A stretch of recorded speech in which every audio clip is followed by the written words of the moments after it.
The Fraudcast is a diverse podcast dedicated to diverse views. As such, we attract a large variety of listeners and guests.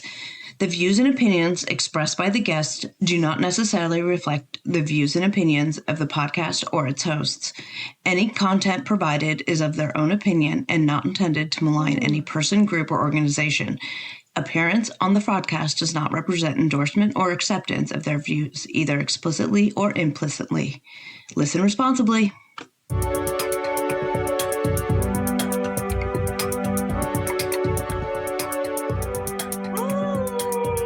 Hello. Hello. Hello. Hello. Hello. What's up? Did you fix your microphone? Well, my microphone is okay. Okay. But it's my headphones now. The headphone jack won't work. So I don't have headphones. So I had to. It's easier to do it this way because it's better to have the recording mic than I can't plug them both in at the same time to the computer because my computer's lame. It's just a whole thing. Ugh, I'm sorry. Whatever. It is what it is. But I can hear you okay, so that's good at least. Good. You sound good. Oh, good. Yeah, I decided to use the mic this round. We'll see how that goes. Well, you sounded fine last time. Yeah, it wasn't too bad. I was in my husband's office last time because that was when Theo was still sleeping in our room in the bassinet. So now I'm in like the closet that is my office in our room. we have two walk-in closets. We don't need two walk-in closets because I'm a minimalist. And so one of the closets is my office. I learned to meditate in my walk-in closet. That's nice. where I first learned meditation was sitting on the floor of my walk-in closet. I just go in there and like, I didn't know how to meditate, but it was part of the 11th step. I was like, whatever. Okay. I'll do what they tell me to do because it's worked before. So I'll keep doing it. Right. So it's like, just start with like a timer, like 30 seconds. I'm like, okay. So I would do that. I would just sit on the floor with like my timer on. Okay. 30 seconds, done, gone, and then I would build up to like a minute. And then I started eventually doing longer and doing guided meditations and actually like getting into it. And now cool. I can like go in and out of meditation pretty quickly. I mean, like and easily. So that's so awesome. Yeah. I was like, oh, once again, what my AA people tell me works. It actually works. Every step I experience the miracles of the step work and then I amazing when it happens again. Oh, look at that. The 12 step work. Oh, magic. I love that. It's almost like it's changed a bunch of people's lives before. Almost. Just waiting. We're waiting on Lexi. She should be on. She hurt herself. Oh. So, I think she thinks she broke a toe. So, oh no. Very serious injury here. Yeah, it's not like super serious, but it also hurts like crazy. Like I broke my toe once and it was like the absolute worst. I was telling her, I was like, she sent me a picture of it. It was like, just like buddy tape it to the next toe and ice it. Like, there's nothing you can do about it. Like, that's all a doctor's going to tell you anyway. Right. Right. And, I'm like, ask me how I know, I've broken several toes. She's like, how'd you break it? I'm like, just existing is me. Right. That's what happens. I just bang my toes. I just break them. It's fine. I have, this is the only shoulder that has not had, this is the only limb appendage that has not had surgery. Not been broken. Yeah because I'm a little bit of a klutz, and I get that. There's a reason I had to stop drinking alcohol. Also probably true. Yeah, turns out I'm actually pretty much a klutz anyway, but alcohol exacerbated the problem. I was gonna say alcohol probably made that worse for you. Yeah, exactly. If you were already like that, and then I just didn't know. Drink something that messes with your coordination. I know, right? And then I quit drinking, and then I get MS, and I'm like, what the hell? Man. Oh, here she is, the walking wounded. Oh. I love her picture though. Little baby Gaia, who's a terror now. There she is. Hello. Hi, Rebecca. Hello, it's good to see you again. How is your toe? Oh my God. I'm so clumsy. No. I was like, I gotta lay down, put my foot up. She had to take to the bed. I was like, well, I was holding Kaya with one hand and trying to push the cart with the other. And of course, Kaya's fighting me, and I don't want her to run in the middle of the parking lot. So I don't know, somehow I lost control of the cart and then it was like, boop, right over my pinky toe. Oh. And I started screaming. And of course, nobody did anything because why would they help or anything? Kaya runs. I'm like, whatever. All right. It's cool. Oh no. Because you live in Maryland, and Maryland Right. are the worst. Oh no. Just another day. It's good Another to see day. you. Yeah, good to be here with y'all. Thanks for inviting me. Yay. I'm very excited. I'm so excited about this episode. I'm excited to catch up with you, Becca. So we have with us today is the Reverend Dr. Becca Ehrlich, who we have previously had on the show as she was a cast member on the TV show Lost Island. We also discussed some Lost Resort, but that's Lost okay. Resort. I do this every time. I know everyone does it, and it also wasn't on an island, but for some reason everyone assumes it was. Lost Resort, which makes way more sense given what the show's about. Lost Island sounds like a good show title, though. Right? Someone should pitch that. Yeah. That's where all the below deck yachties go to hook up with other season yachties. There we go. Yeah, so you were with us before and you talked about your appearance on that show. You talked about some of your Christian minimalism stuff, which, by the way, I've started really trying to implement and be really intentional about stuff as I'm getting rid of stuff. Like, I've cleaned this room up a lot. I don't know, you wouldn't know, Becca, but I do. Looks great. Lexi has been in the room and I've been doing a lot. I've just been doing a lot of purging and stuff and making sure that I'm intentional about things when I'm going to buy things and stuff like that. So I'm loving that principle. And so you're back tonight because we are going to talk about the documentary called, the title is Shiny Happy People, Duggar Secrets Unlocked or something stupid like that, I think. What is it? Duggar Family Secrets. It's on Amazon Prime Video. And it goes into the Duggars and then their religious organization, Institute of Basic Life Principles, stuff about them and sort of like this much larger scale of this bizarre cult thing. We'll talk about all of that stuff, the Duggars, how that created the Duggars and all kinds of stuff. And I'm so excited to talk about all of it. But before we get into that, catch us up on what you've been up to. How's Theo? How's your husband? How's all those little chunky thighs? Oh my God. I'm sorry. The one picture you posted, I was like, I just want to squeeze him. He's so cute. Oh my gosh. He's adorable. He's doing well. He just turned 6 months, which is crazy. Yeah. And it's just so fun. I mean, I don't know. Parenthood is just a weird ride though, because you're just you're oh God, stop growing. It's going so fast. And you're also get bigger so I don't have to wipe your butt all the time. Right. It's just a weird mix. It is a very weird mix. But no, it's going well. Husband's good. Yeah, just enjoying getting to spend time with both of them and getting to especially spend time with Theo and I don't know, kiss his chubby little cheeks regularly. Yeah.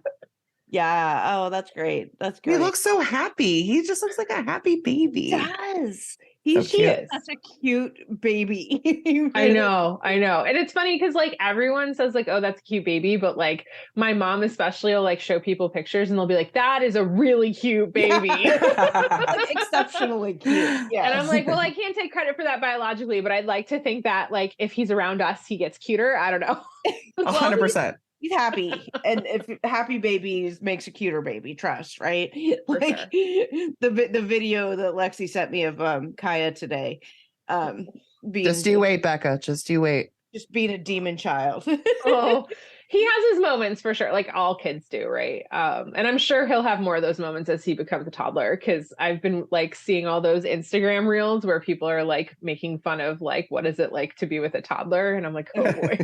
So, I think at one point, walking. Yeah, at one point I think I said to Katrina, I was like, do I need a priest? Do I need someone to exercise my child? Like, is this the terrible twos or is this like a demonic possession? Just kidding. No. It's not. It's not. I But don't know. I mean, I don't know. I mean, it can't hurt, right? You know. Can you lay some hands on her, Becca? I don't know. The thing about 2-year-olds is like you don't know what'll trigger them. One minute they're fine and happy and smiling, the next minute they're like, "Give me more water." I'm like, what? And then her head is spinning in a circle. She's spitting pea soup everywhere. She'll throw a cup at my head. Bro, I want orange cup. I'm like, yeah, okay, I'll get you the orange cup. Please don't hurt me. Don't hurt me. So in like a previous life, I worked at a kinder care, and I was usually with the preschool. So I was like with the 3s and 4s. And then at one point they were short on staff. And so they threw me in the toddler room and it was a nightmare. Like it was like, they're running around, they're throwing everything in their mouths. They're like throwing things. They're like, I mean, it was the craziest thing I've ever experienced. Well, you've got practice, I guess. I know, but like the worst part was when the day was over and you had to sanitize everything, because they put everything in their mouths, and you were just like literally spraying everything. And I was like, this is terrible. Can I go back to the preschool room, please? So it gets better then, you're saying. Preschool's a little better. Yes. Luckily, it's just the age group. And then once you get to like 3s and 4s, it's a really great age. 19 is a really great age. They don't even hear anymore. Do they still ask you for money at 19, or is that? He doesn't ask me for money. That's good. I can see his account, because he has the same account that was like that he got years and years ago when he was still like a young wee lad. So it's attached to my account, so I can still see it. Although he's 19 now, he doesn't need me attached. We don't need to be attached to each other's to his bank account, but I can see it. But also he has like his dad's credit card that he can use, and he also has like he's taken care of. He's fine. He doesn't need or anything. So that's good, because I'm 38 maybe, and I might still need to borrow money from my parents. Hey, can I have no, I'm kidding. Well, it never ends. He also just got a full scholarship. Oh, that's right. Congratulations. For the remaining 3 years of his tuition at Virginia Tech. That's awesome. Yeah. That is great. So good kid, good smart kid. So but yeah, he's not here. He's not even here. Well, he's been here. I've been feeding him. It's been very lovely. I've had both the kids here, so I've been very happy, to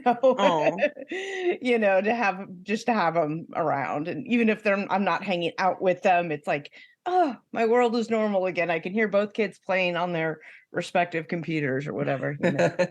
I love that's the comfort sound for you. I can hear like the dulcet tones of my kid screaming at his friends while he plays whatever he's playing online. It's like, oh, okay, that's home. That's home for me. Oh. Yeah. So yeah, he's been home. He'll be heading out later this summer to do GI Joe Army stuff, but get him here now. So and I'm not wiping his butt anymore. I promise. That does end. That does end. Hey, he'll be wiping your butt in about what? 30, right? 40 years. Right. The tables will turn. Oh, just kidding. Or not. Yeah. Well, I've been cleaning up my dog's poop because my dogs have taken turns with the diarrhea, so that's been fun. But they both seem to be over it now, so we're all good. Here's hoping. I know, just like it never ends, right? Just when the kids are, out of diapers, and the dog, you need diapers for the dog. All right, well, let's take a quick break, and we'll be right back and get started on the Duggars. Oh my God, you guys! I want to tell you about this underwear that I'm obsessed with. It is the Fits Everybody collection by Skims. And it feels like no other underwear I've ever worn before. It's stretchy and soft, and it kind of just melts onto your body and you forget you're wearing it. Skims is creating the next generation of underwear for everybody. And I do mean everybody. My girls are a 34 double D.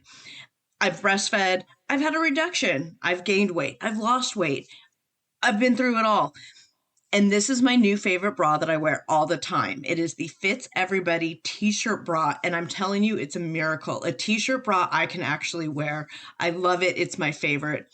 I'm also a super fan of the Fits Everybody Racerback bra. It's my new go-to bra when working from home. The Fits Everybody collection of underwear is super lightweight and molds to your body. It's a buttery soft fabric that stretches twice its size without ever losing its shape, meaning that you get the perfect fit every time. Ladies, you know what I'm talking about. You will get the perfect fit every time with these. And they're available in sizes double extra small up to a 4X. You guys, believe the hype. The collection has nearly 90,000 five-star reviews for a reason. The Fits Everybody collection and more perfect fit essentials are available now at skims.com. Plus, you get free shipping on orders over $75. After you place your order, be sure to let them know that we sent you. Select podcast in the survey and be sure to select the Fraudcast from the drop-down menu that follows. Hey, you guys, you know that I love my Nutrafol. I've been taking it for a long time, and I'm going to continue to take it for a long time because I, like millions of Americans, experience thinning hair. It's more than common, it's normal, but it's not openly talked about, especially among women. Going through it can be lonely and frustrating, and it's time to change that conversation and join the thousands of women like me who are standing up for their strands with Nutrafol. Nutrafol is the #1 dermatologist recommended hair growth supplement, clinically shown to improve your hair growth, thickness, and visible scalp coverage. Nutrafol supports healthy hair growth from within by targeting the 5 root causes of thinning: stress, hormones, environment, nutrition, and metabolism through a whole body health. Nutrafol has 3 unique formulas to support women throughout all stages of life, including postpartum and menopause. Each formula is physician formulated using natural, drug-free, medical-grade ingredients in consistently effective dosages so you get the most reliable results. In a clinical study, 86% of women reported improved hair growth after 6 months. Over 3,000 top doctors and stylists recommend Nutrafol as an effective and high-quality solution for healthier hair. You can grow thicker, healthier hair and support our show by going to Nutrafol.com and entering the promo code FRAUD to save $10 off your first month subscription. This offer is only available to U.S. customers for a limited time. Plus, you get free shipping on every order. Get $10 off at Nutrafol.com, spelled Nutrafol.com, with the promo code FRAUD. Hey, Fraudcasters. Life doesn't happen bi-weekly, so why should your payday? The money you earn today can be in your hands today with EarnIn. EarnIn is an app that gives you access to your pay as you work, up to $100 per day or up to $750 per pay period. Just download the EarnIn app and verify your paycheck. Then access up to $100 a day as you work. Any money that you access is automatically repaid from your next paycheck. Make EarnIn a part of your financial routine and join EarnIn's over 3.5 million customers who say things like, when I think about EarnIn, I think about financial stability and security. It gives me a lot of peace of mind. I tell you what, you guys, just knowing that this app exists out there gives me a lot of peace of mind and security. Download EarnIn today, spelled EARNIN, in the Google Play or Apple App Store. When you download the EarnIn app, type in Fraudcast under podcast when you sign up. It'll really help the show. That's Fraudcast under podcast. Subject to your available earnings, daily max, pay period max. See earnin.com TOS for details. EarnIn is a financial technology company, not a bank. Bank products are issued by Evolve Bank and Trust, member FDIC.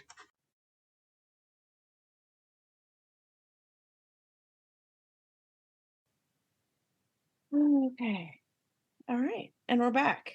So I don't know where, I guess, the best place is to start. I guess we'll start with like who the Duggars are, right? Like, so why are we even here? Why does this even matter, right? For those who are, if you're listening to this show, it's the Fraudcast. It's likely because you came to us from the 90-day world and the TLC world. So the Duggars are not unfamiliar territory to you. But if you don't know, Like me. Lexi didn't know. Lexi heard of them. I never saw the show. Lexi lived under a rock. Yes, I did. The Duggars are this crazy, family of, I guess there's 19 kids. And they, this crazy religious cult. They were on TV. They were like one of the first iterations of like sort of starting to get out there TV on the learning channels, like when the learning channel started to make a break for not the learning channel anymore. It's true though. It's when it started to make forays into it. So they had a special when it was like 15 kids, and then they had another special the next year. They're having another kid, and then they eventually got the series, and then the series went on forever. And then it turned out that the oldest boy, Josh Duggar, was a pedophile and a rapist and and all these other things, and he's now in federal prison doing time for child pornography. But how did we get there? How did we get there? There's a lot in between there. So this documentary is like a 4-part documentary that sort of delves into like the Duggars, and one thing that's neat is that you have one of the Duggar children, Jill Duggar, on the show, and as she participated in it. And then so you have some of that, then you have other survivors of the Institute IBLP, making sure you get the order of that right. You have a lot of survivors of just the general church, and then you've got some other experts and pastors and other people that weigh in, and it's all sort of sprinkled throughout, and you get a lot of everything. And there's just so much to unpack in this. So I don't know, where would be a good place to start? Maybe with the Duggars. Yeah, I mean, IBLP and the Duggars are so intertwined that you can't really talk about one without the other. Like, I think a lot of it is like how they were influenced by IBLP's teachings, and literally lived it to a T, right? Like they were the poster children for that group, which is kind of crazy. And like literally used their show as a recruitment tool for IBLP. But like at the same time, it's a testament to the fact that like living a legalistic lifestyle doesn't work. It just doesn't work, right? Like there's stories out there, and if it's not sexual abuse, it's other things of abuse, because like humans aren't made to live under a thumb like that. Like it's just not what we're created to do. And so like I think it's just a cautionary tale of like, don't do this, please. Right. Yeah. Because when I remember when they first came on the scene, right? Like I, was, God, when was that? Like 15 years ago, 10 years ago? Yeah, it was a while ago. Yeah. Certainly I wasn't educated in the way that I am now. And certainly now I'm not even, barely educated on like, world religions and things like that. But back then I knew even less. And so it was just like, okay, here's this crazy weird family, and it was an oddity, and we didn't have the channels and all the streaming and all the YouTube and all the weirdness that we have at our instant ready right now. We didn't have that back then. We didn't have DVRs, we didn't have any of that stuff. So it was like, oh, here's this weird, I can't, I'm working in the graveyard shift in the middle of the night. Here's this weird show about this weird family that's all very super religious and they're very nice and obedient and da da da da da. And you just thought they were weird and an oddity. Knowing what we know now about the religion behind it and how that all came to be, like it's scary. It's scary stuff. Like it's really, truly frightening. And Lexi, I think it's interesting. I'm really interested about hearing from your perspective, your thought on the Duggars, just because you didn't know anything about them before. Right. So like, this is your only, you weren't exposed to them with a different understanding of, The background. The only thing I knew of was Josh and because that made, all kinds of headline news. But other than that, no, I didn't have any knowledge of their family. So yeah, it was scary to watch.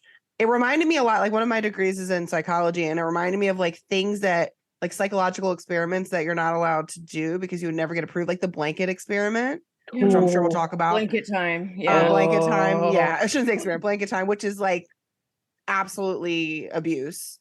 And disgusting. It's like it's almost like the Stepford Wives mixed with like a zoo. Like they're trained. It's like a circus. They have the women have to be perfect, and the children have to act like trained animal. Like you don't speak. They're robots. It's disgusting. Anyways, yeah. I was trying to think about like, on top of the other like very specific abuse that was happening on top of all that. Yeah. So let's back up then. Because I think to understand the Duggars and to understand how Josh came to be, because he molested his sisters, he gets caught at the Ashley Madison leak. He's engaging in rape fantasies with a prostitute, consensual sex, but those were like what they were acting out. And then goes on to have these very, very disturbing child pornography pictures and whatnot. To understand how that came to be, I think you've got to understand the Institute of Basic Life Principles and how they created the Duggars.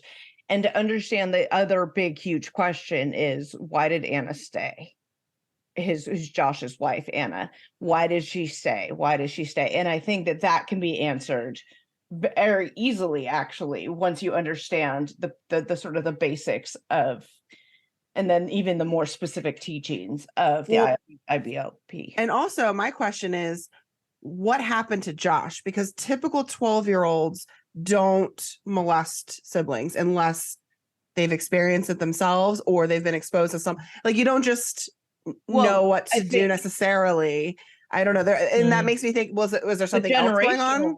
The generational abuse, I think, that was happening with that family and stuff. Because if you go back into and we'll get into this, the teachings of Bill Gothard and stuff, which is basically just a guy who like made up a bunch of shit, Xeroxed it, and decided that this is the way everyone's going to live, and everyone's going to have long hair, and everyone's, like going to have these booklets, and that's all we need. Right. And everything's going to be fine.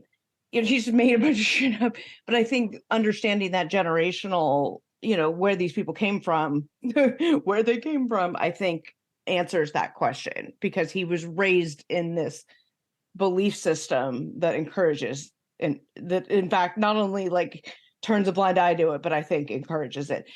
Let's talk about what the Institute of Basic Life Principles. Let's go there.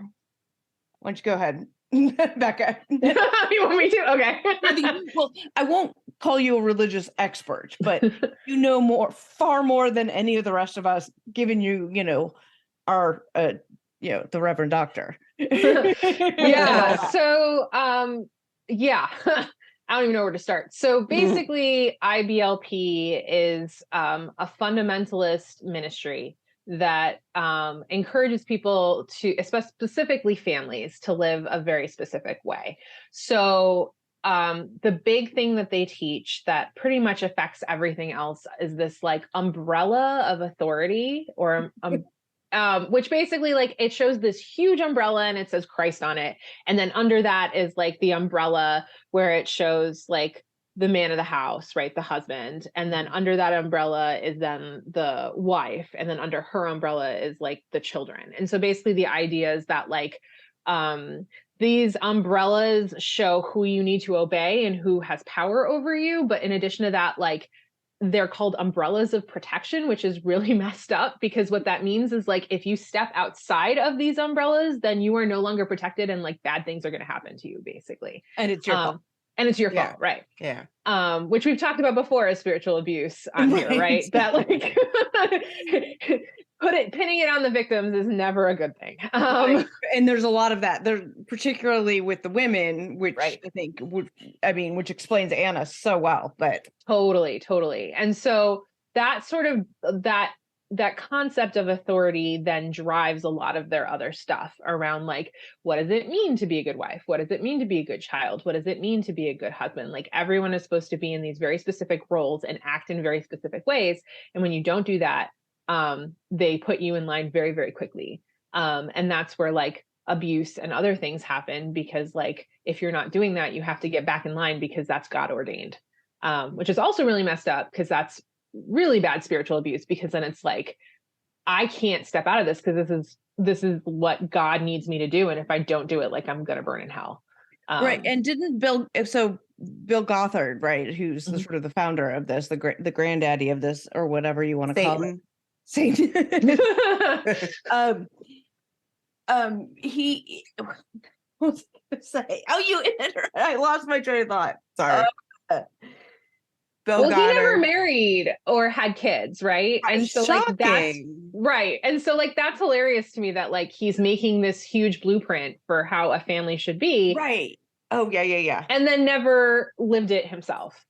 Yeah. So I was going to say he says that he's speaking the word of God, right? That God speaks to him directly. So that, even more so of like, it's like in the FLDS or whatever and stuff, like Warren Jeffs is the prophet. So whatever he says doesn't matter. He's speaking as God. So you got to go with it. You got to go with it, even if it means you're being raped.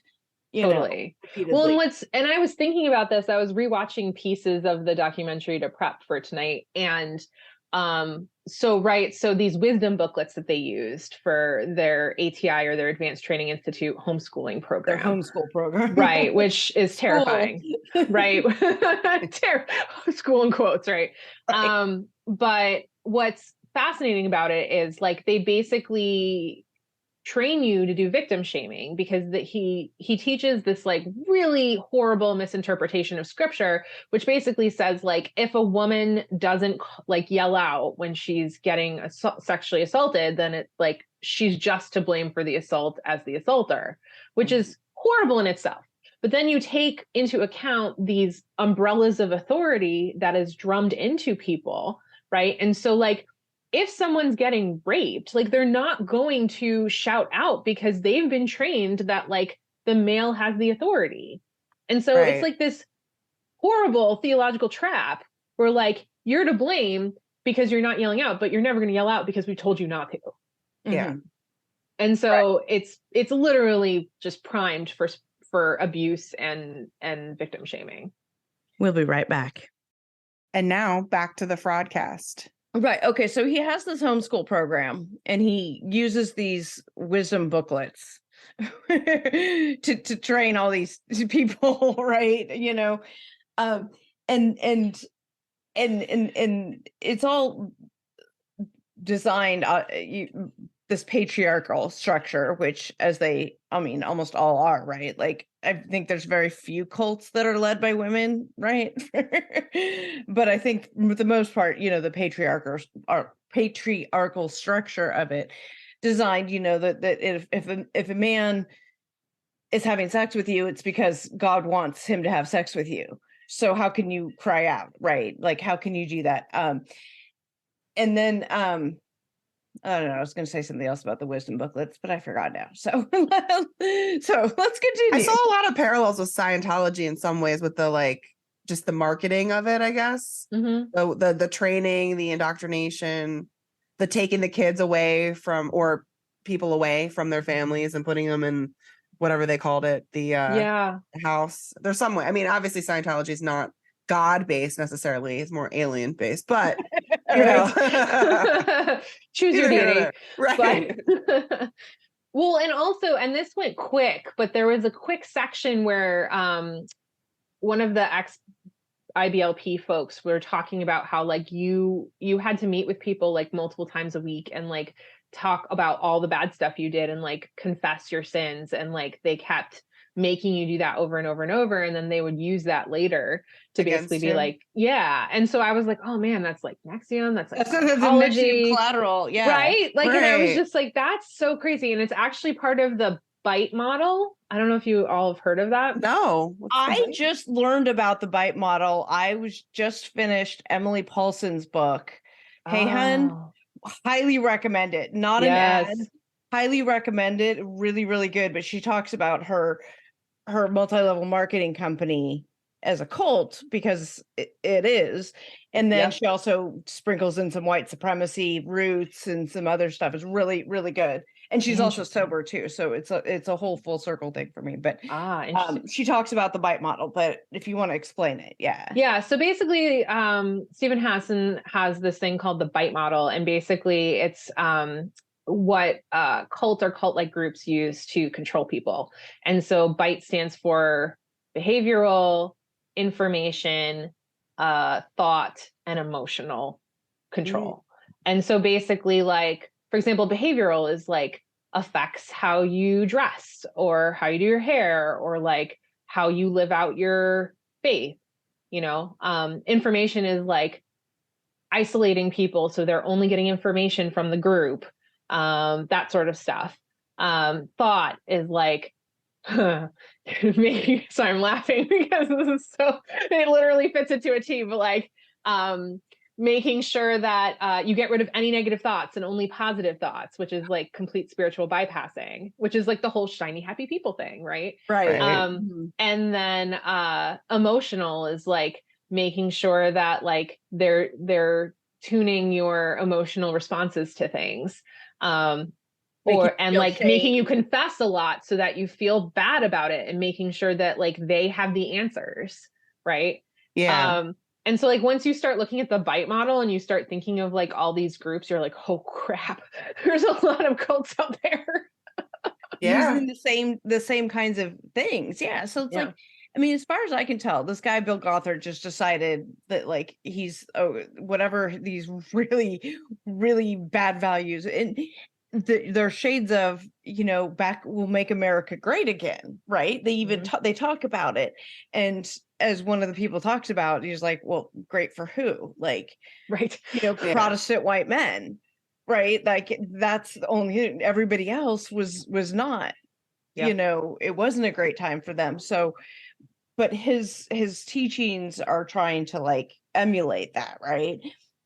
And so it's like he just like decided, okay, these are my beliefs and values, and I'm gonna make them into this like belief structure that I'm gonna you know, teach everybody else, and it's gonna like go out there and spread like a virus, which it did, and it has, and it's still like, and I'm really wanting to hear your take on all of that, how far spread it is to other religions and other aspects of culture. But it's like this weird guy. He's not even that charismatic. I don't, you know. No, he's not. You know, but like most, like it's weird though, because like when you look at a lot of cult leaders, like they're not, right? Like Keith Raniere, you would never like be like, that guy's a charismatic dude, right? Like, no. Now, if Tony Robbins became a cult leader, maybe I could see that. The real like charismatic people don't need to brainwash you and slut shame you into following them.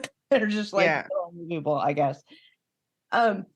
And it's like they do worship at their own houses or something, but then there's these training centers, and then they're like their bottom line mission is to train people to get into government to take over the world, basically. Yeah, which reminded me a lot. I don't know if you all watched the Family docu-series. I did not watch it yet, but it is on my list. I would be curious, since you watch this, then watch that, because that like focuses so much on like infiltrating groups to get political power to push your agenda type stuff. I don't think I've seen that. There's a lot of getting into, you know, pushing your political agenda. We're seeing that play out, you know, in our country right now. But you know, to see the same sort of things happening, right? You know, you have this, and they created this system where all these people bought into this belief system that's supposed to be God-based, but I don't see any evidence of that. Of course, I'm not a religious scholar, and I'm not even super religious, as far as like that and that goes. So I don't know, like, it's like, oh yeah, there's also Christianity in here, is kind of like what I thought, because it was like he's talking about all these beliefs and this and that, and then it's like, oh yeah, and this is based on scripture, this is based on Sermon on the Mount, right? Like the entire, that's what I was going to say, it's the entire wisdom booklets thing is based on Sermon on the Mount. Now, can you sort of break that down for us a little bit? Yeah, so it's really interesting because, like, okay, so in my denomination, which is Lutheran, we have a concept called law and gospel. And basically what that means is law is like all the stuff we should be doing, right? And then gospel is basically like the good, gospel means good news. So it basically means like grace, all the good stuff that comes from God unconditionally, that we don't have to do anything to earn, right? So peace, love, forgiveness, salvation, right? Like we don't do anything to earn all of that. God gives that to us, no strings attached.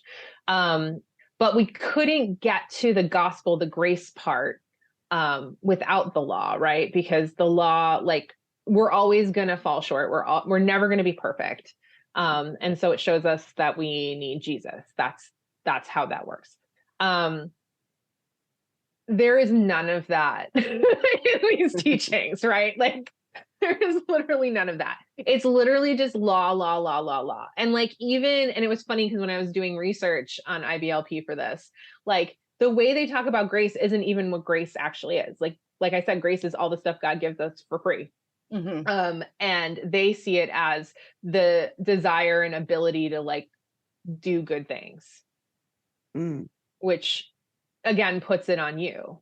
And so what really broke my heart was when one of the ex-IBLP women were talking. They said shame was killing me.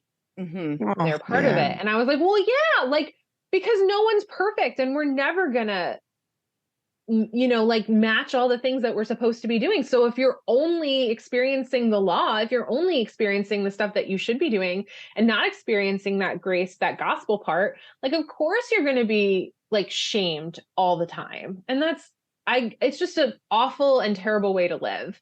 And that's why, like, I get so angry at groups like this, because it's like, this is not how healthy spirituality is supposed to feel. Yeah, I mean, there's an awful lot of there. You have to do this. You have to wear your hair long, and things like this. And I think it was with you, our discussion previously, that like any time a religion or whatever like prescribes that you have to do something like this a certain way, that there's maybe something you should be questioning.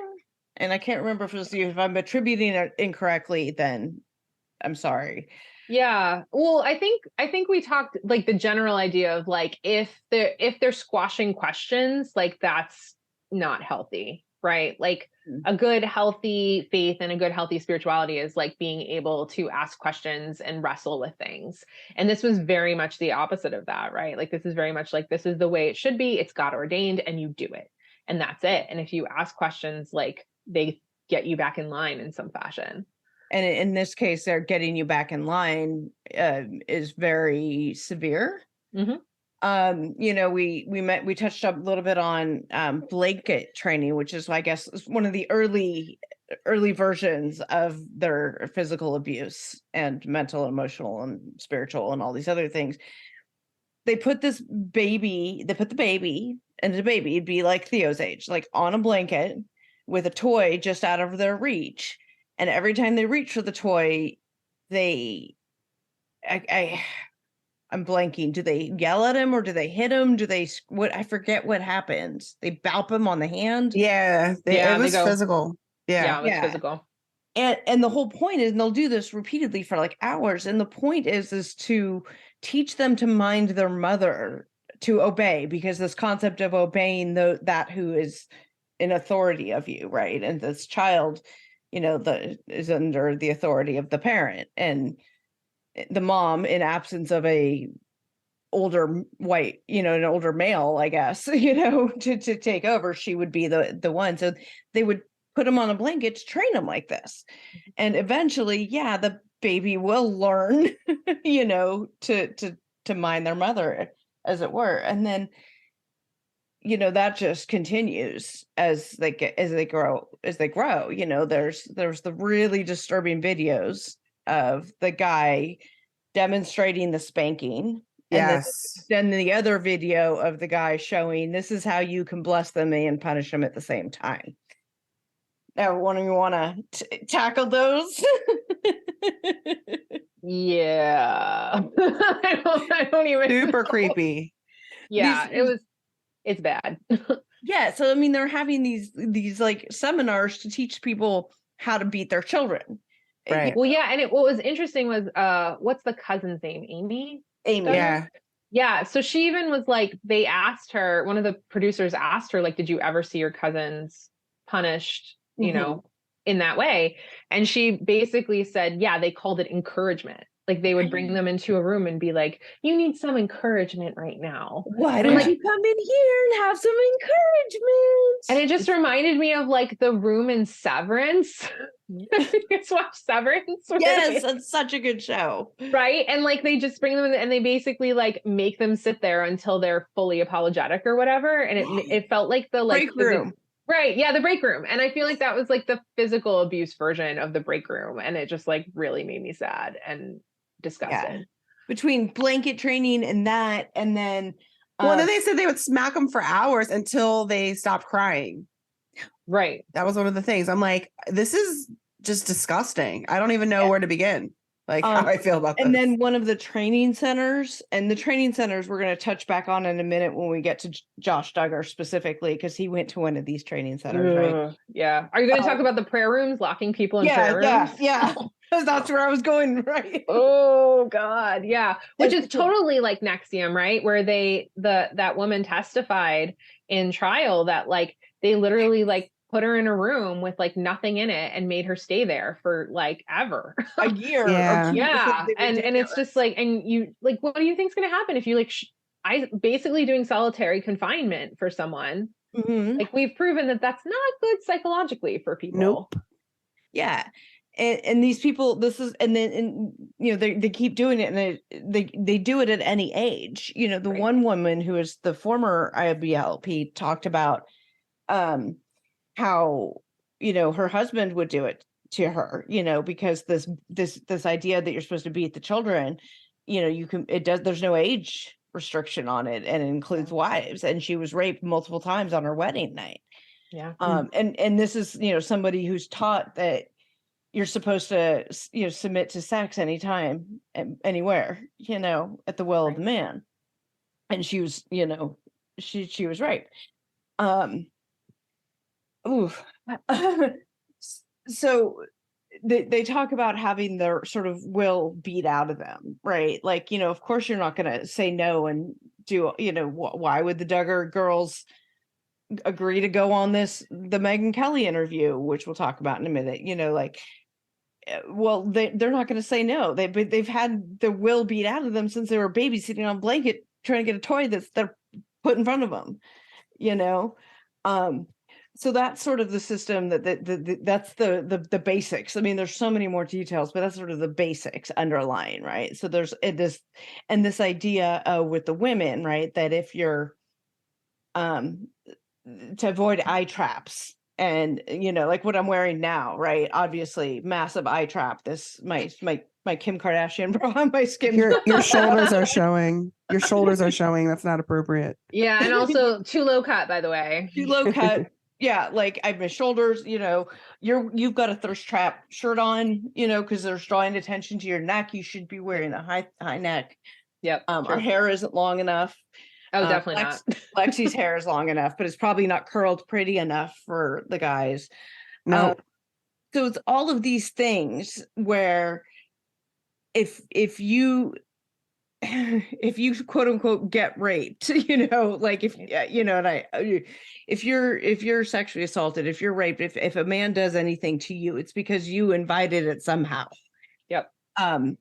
it's not like subtle. This victim blaming, slut shaming idea isn't subtle. Like, it's very explicit that it is your fault. Right. If you get raped, if you're, that guy's having sex with you because God ordained it, and if you're saying it's not, then what are you saying to God? And it's, you need to, if you're not enjoying it, then it's your own fault. And any which way. Not only that, if your husband cheats on you, it's your fault too for not being a good enough wife. However, that may turn up, whether it be not being submissive enough, not being, who knows. But I find that interesting as well. And the one woman, when her father molested her, like, that's, she had to be like, okay, yeah, that's because God ordained it, talk about the spiritual abuse, right? And then he goes from that to Bill Gothard being like, oh, I'll take care of you, as he starts like raping her. Totally. And I think what stems from that, like, all of this stems from unchecked authority, right? Like, whenever you give a group of people like blanket authority, then of course people are going to abuse it, because like, we're broken as humans. Right. Well, this one guy said his father was drawn to the organization because of this sort of patriarchal, unchecked authority that the fathers had. So if you're already have an abusive, kind of mindset, like, you're going to seek out, was it confirmation bias? Basically, you're going to find the people, you're going to be around people who, endorse that behavior, and in fact, support it, encourage it, tell you that's the way you're supposed to be. Yeah. Which is really interesting when you look at the Duggars, though, because that reality TV expert, I forget what her name is, but she pointed out that like the show goes through great pains to just kind of show Jim Bob as like this lovable lug, and like not like the guy who has everyone under his thumb. Right. Because they knew that wouldn't like fly with mainstream society. So instead they like portray him as this one thing, when in reality, like, we know, hearing from Jill, and they also interviewed, like the family friends, Bobby and I forget her husband Jim.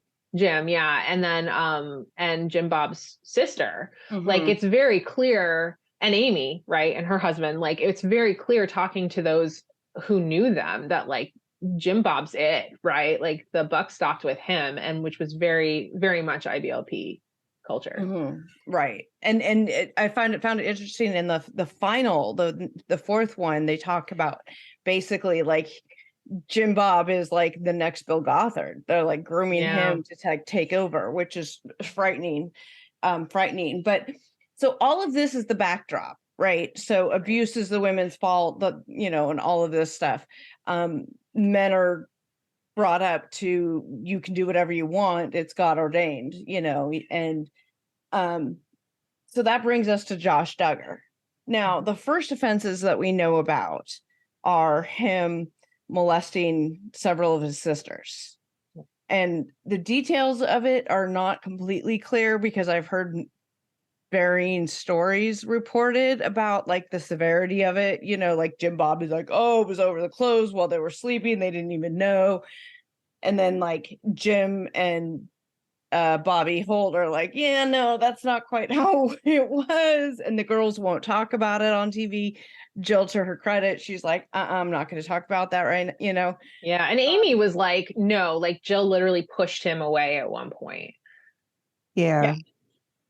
So we know that this was the quote unquote first offense. That's the first offense that we know about. And he was 12 apparently when it first started, right? Right. And it went on for a while. It's happened more than once, is what I've gotten, the impression that I've gotten. The records are not completely clear on it. The reporting is not completely clear. Because like whoever, he got away with it.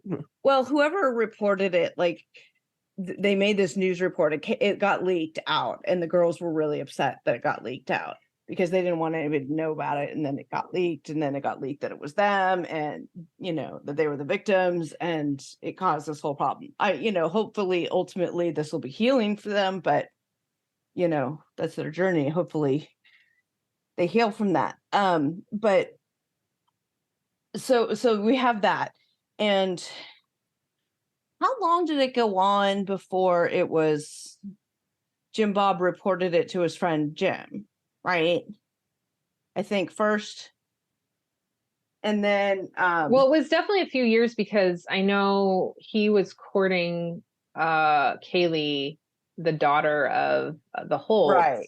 And like basically Jim Bob used that as a carrot to like keep him behaving, which is also really messed up. Really screwed up, because they while were like, he was making laws, writing some sort of law to prevent child abuse or sexual assault. Remember, he was in the middle of running, or he was on the state house or something at that point. And like, yeah, so Jim Bob was doing that. And then with Josh courting Kaylee, and the conversation that Jim Bob had with Jim was like, Jim was like, were you going to tell us? Was he going to tell us that he had done this? And he said, no. Jim Bob's like, no, we weren't going to tell you till after they were married. Josh was going to confess to Kaylee after they were married, like using her as a stick. Like, if you behave, you can have her and get married. Right.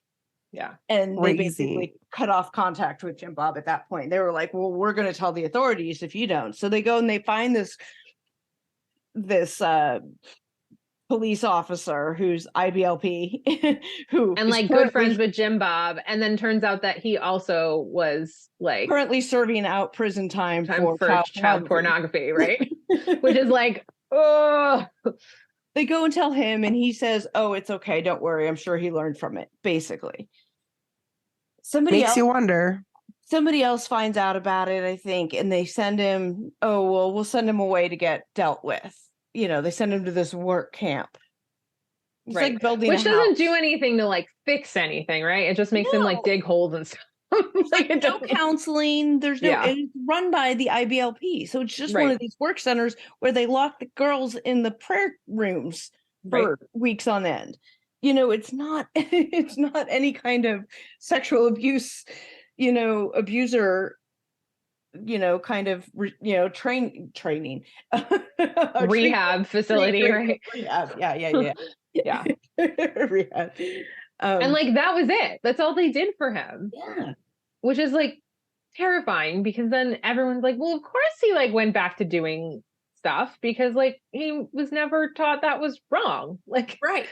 And in fact, so the girls then, of course, they believe, because of their teachings, that it was their fault that Josh touched them, because they were the victims. This is the teachings, right? And then Josh goes on to have his name leaked in the Ashley Madison leak. Now, we've talked briefly about this, I think, on another show. I don't remember what, but Ashley Madison is the website that was for people who were intentionally cheating, looking for affairs, right? And specifically husbands, right? Like, I don't think it was for wives. I think it was for anybody. Oh, was it? Okay. I think primarily it was going to be the men, but there was a leak where a bunch of the people who paid money and stuff to be on the site and to access the features, a bunch of that stuff was leaked. His name was Josh Duggars was among them. And in that same story came out was this adult film actress, I believe, or no. Yeah. Was she an adult film actress? But she was also I think she was just also a sex worker, she was a prostitute, I think. I don't know if she was a prostitute, but I definitely know she was an adult actress. Okay. Well, they were having sex, and she said it was consensual, but it was basically like a rape fantasy sex. Very rough rape like. So that was the next thing that came out about Josh. And then fast forward another couple of years, and it was the child porn that the feds had been investigating. Yeah, and not just child porn, but like very violent, really disturbing child Young, not that like any regular child porn is good, but like right. it was like a new level of child porn. Right? Among the most disturbing stuff some guys had seen. It was really vile, really violent, really young. Like, it was really, really bad. And that reminds me, I need to put a trigger warning on this episode. Yes. Because for lots of stuff, right? for so many reasons. So I'll go back and put one in, make sure I put one in, because there's all of this stuff is such bad stuff. So then that happens. And so a lot of people were like, okay, well, after the Ashley Madison thing, and it was around that same time that the news about the girls was coming out, and people were like, well, Anna, why aren't you leaving him? But it wasn't as big of a deal. Like, people were like, okay, whatever. Like, not that those things are great, but compared to the child porn stuff that came next, that was, people were questioning even more. Oh my God, Anna, why are you staying married to him? You have multiple kids with this guy. Like, why are you staying married to him? They show images of them holding hands, leaving the courtroom every day. Like, she's still with him now, even now. Knowing what we know about the IBLP, can you explain maybe a little bit about why she would be conditioned to stay, why she stays? Yeah. So some of it's practical, right? So IBLP is very much anti-traditional education, as we talked about with the ATI homeschooling program, which is a sorry excuse for education, which is why, like, once they got rid of Bill Gothard very quickly, I think in 2021, they were like, JK, we're not doing ATI anymore. It's just right. It's just a Bible study. We'll just have it on the site for like people to access, but like, it's no longer a homeschool curriculum. And you're like, but meanwhile, you used it in like from 1984 on. It was just like for decades. Anyway, but like, it's all of that stuff that we already talked about with like the umbrellas of authority and the slut shaming and like all of that stuff has been drummed into them. And she has no like formal education. So like between those two things, like she's not going to be able to leave. Like it's just much harder. And like we talked about the bite model, like it's isolating. Like they specifically make it so that if you're homeschooling your kids, you don't want them to experience anything outside of like IBLP and like this very specific Christian culture, right? Not like all Christian culture, right? But like this very specific style of Christian culture. And so like your whole life is people who think and look and act and do things like you. And so you don't even like, you think if you step outside those umbrellas of authority and those umbrellas of protection, like all hell's going to break loose, literally. Like literally, you're going to hell. Yeah. And their hell is very vivid. They talk about very, very, very, very real. And so like, no wonder she doesn't leave, because it's not an option for her. Okay. So that makes complete sense. And you hear that same kind of thing from other kinds of abuse victims as well, practicality speaking. But also, like, I mean, I don't think anybody actually thinks that Anna thinks that the victims in the child pornography were asking for it, right? But that belief that it's the victim's fault on all abuse, all of everything else, how does that factor in, you think, to her staying? Like, does she think he hasn't done anything wrong? No, I think Lexi hit it on the head before when you said like, it's like victim shaming to a T, where it's like, it's all, I must have fallen short as a wife for him to do these things. So my guess is she's putting it on herself, which is even worse, right? Because like, of course she didn't do anything to deserve him doing all this, right? Like, it's because like no one did anything when he was 12, when he could have been like gotten treatment and like help for stuff, but it just keeps spiraling out of control because no one did anything about it. Do you think it's also because they didn't like maybe pray hard enough? Or because I feel like a lot of times with these cults, they don't allow members to get maybe drugs, like mental health drugs or different therapies, because they're controlled by the church. So I know a lot of times they're like, well, just pray harder, or you're not a good Christian, or you didn't do this. Hard enough. Right. I don't know. I mean, I haven't heard that specifically with IBLP, but that wouldn't surprise me if that might be entering in. I think it's more like her training having lived through like IBLP principles and ATI and all of that stuff. I think support your husband, stand Yeah. by him, you're under him. They talk Yeah. about how like that's their only purpose, right? Like they didn't need to learn math past fractions because fractions are used in baking, and that's it, right? I laughed, and I shouldn't have at that point. I was like, this is a joke. I mean, not a joke, it's not funny, but I'm like, wow, this is really what they think of women baking. Yeah. And being around, and if you're not there ready, willing, and able to service them sexually, then you're a bad wife and you're not godly enough, and God's going to smack you down and you're going to go live in hell instead of repopulating the newborns, the church of the newborns. Or that's Chad. There was like one scene where they were two women were Swiffering the kitchen floor, and I don't remember who, some man, maybe it was like Jim Bob, was like laying on the couch reading, and I was just like, I hate this. And I'm like, it doesn't take like a cult though for that to be like real life. In some people's cases, like women are still doing stuff and men are just 100%. Which brings us back to what you were saying before, Katrina, where like these teachings have gone much wider than just like the people who went to the seminars for IBLP, right? That's like, where I wanted to go next. They talked some in the documentary about how it sort of infiltrated. They got it into churches, or that's kind of like how they spread, right? But they got into prisons, and then they got into public schools, and sort of how it spread into other religions and things like that. And that I would love to hear what you have to say about that.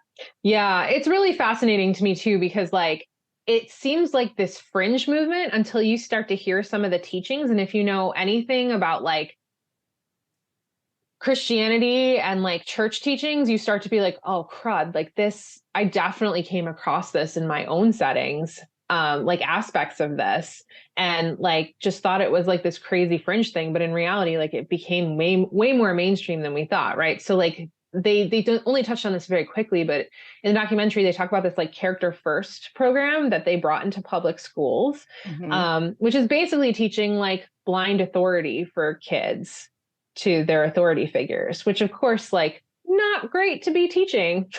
Nope. Right? Yeah, sometimes authority figures do educational expert, but I'm thinking not great, right? Not great. Yeah. And so like, and then it's infiltrating into the military, and it's infiltrating into like other things. And like even in my world, like I still see some of this infiltrating like and I would say that I definitely serve in a denomination that's more progressive, leaning progressive. And so like, it's crazy to me that I'm still hearing like basically like the umbrellas of authority things. So like, this is kind of a funny story. My husband worked for a church, not my denomination, a different church. And he went to pick up a new employee from the airport, and the employee gets in the car, and he's like, after the like niceties of saying hello, nice to meet you in person, he was like, how does it work if your wife is a pastor with you being the spiritual head of the household? Oh my God. No pun intended. and my husband laughed. My husband laughs, right? And it's like, it doesn't really work like that for us. My wife is a feminist.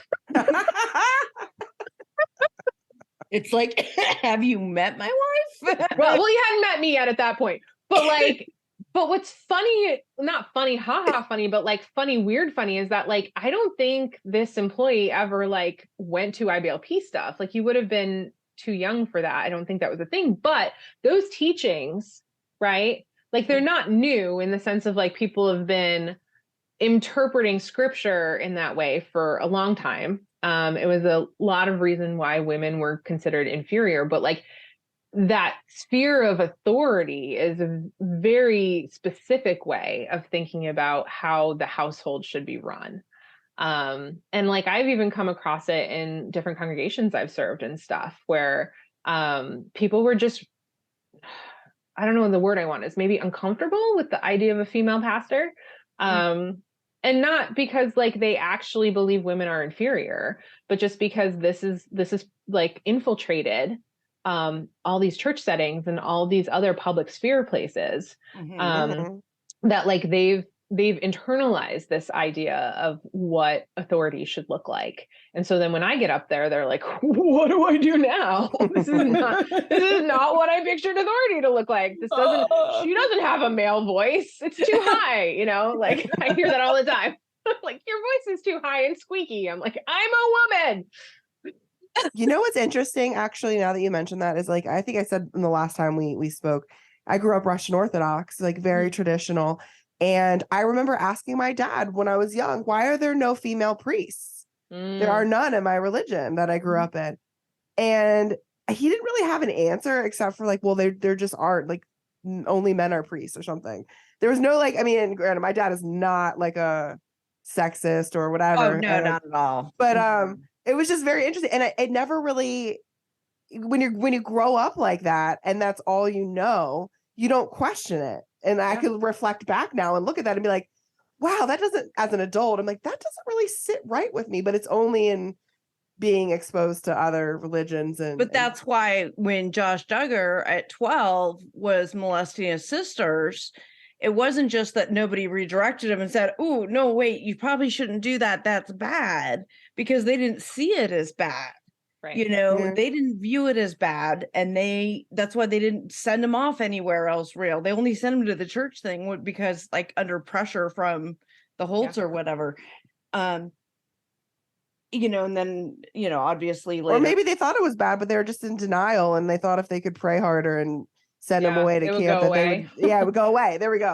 It would go away. Well, not even, they didn't even know, they were asleep, and now they know about it, and all these things, making excuses. But he had grown up in this system, right, where, especially him as the oldest male child, not just a male child, but he was the oldest of this huge quiverful, which is that whole other thing, which is you got to populate the after heaven, or after earth. What is it called? The afterlife. It's Are we talking about like how many kids there? I don't know. Which religious people call it? I just call it. I don't know. I don't even know what I call it. I just know what it looks like in my head. Wait, are you talking about like how they have a lot of kids to?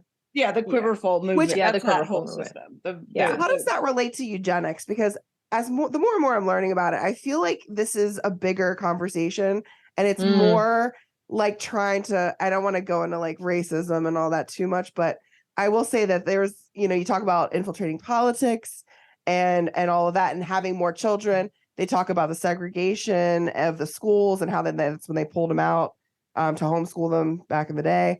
It makes me wonder, like, are they really having kids for God or for heaven, or are they doing it to just take over like the white race? And are they white supremacists also on top of everything? I don't know. I mean, but I'm saying like I don't know. I would say there's probably an argument to be made that tracing it back, words, at least they have similar roots. If MLMs have roots in white supremacy, I'm going to guess that IBLP does too. The whole concepts of white supremacy, and God, I imagine there's a whole conversation to be had with the racism involved just in general in, these kinds of cults, because they are predominantly white. Right. I did not see one Black person in that audience of that of any of that. I'm just saying, or anyone of any color, right? No, like it wasn't just Black. But like, nope. Well, yeah, they pulled the kids out of school to homeschool them because the schools were getting, desegregated. Like they're afraid of people of color. I wanted to, Katrina, what you were talking about, the system, like I was thinking about that a lot while I was watching, because I just watched the newest Hillsong documentary on Hulu.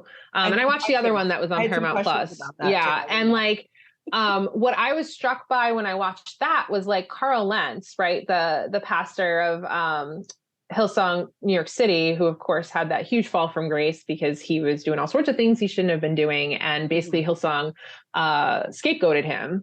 And then we come to find out later, like, oh shoot, he did some not great stuff, but and he the young guy that had the affairs. Yes. Yeah. Okay, yeah, he's yeah. attractive, right? Like, Yeah, for sure. He And had, he like he had charisma. Like I could see Right. people following yeah, him. he's a very good speaker for sure. Yeah. Yeah, he was a charismatic person. But he was part of a wider system Mhm. that perpetuated cycles of abuse and then swept them under the rug.